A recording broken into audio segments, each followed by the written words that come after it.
In the land of Canaan lived a man named Isaac and his wife Rebekah. For many years, they had no children, but God heard their prayers. Finally, Rebekah became pregnant with twins who struggled inside her womb. When the time came, Esau was born first, strong, red, and covered in hair. Right behind him came Jacob, holding on to Esau's heel. Even from birth, these brothers were different. Esau grew up to be a skilled hunter, always outdoors. Jacob, on the other hand, preferred staying close to home, helping with cooking and the family tents.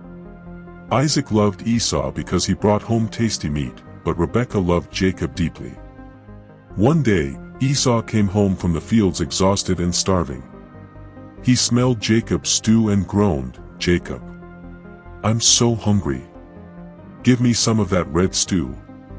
Jacob, always clever, saw an opportunity. He said, "All right, but first, sell me your birthright." Now, the birthright was something very special. It meant being the leader of the family and receiving God's promises passed down from Abraham. Esau didn't think much about it. He replied, "What good is my birthright if I die of hunger? Fine, you can have it." And just like that, for a bowl of stew, Esau traded away his blessing. Years later, when Isaac was old and blind, he wanted to give his final blessing to Esau. But Rebekah overheard. She wanted Jacob to have it instead, just as God had promised long ago.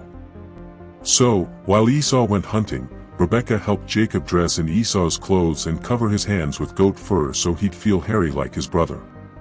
Jacob brought food to his father and said softly, "I am Esau, your firstborn." Isaac was suspicious, but after touching him and smelling his clothes, he blessed Jacob, believing it was Esau. Moments later, Esau returned, only to find that his blessing had been taken. He cried out in anger and pain, "Father, bless me too." But Isaac had already given the blessing to Jacob. Jacob had tricked his father and hurt his brother. Esau was so angry that Jacob had to run away for his safety. But even through all the mistakes, God's promise still stood. God had chosen Jacob to carry the blessing, not because he was perfect, but because God had a plan.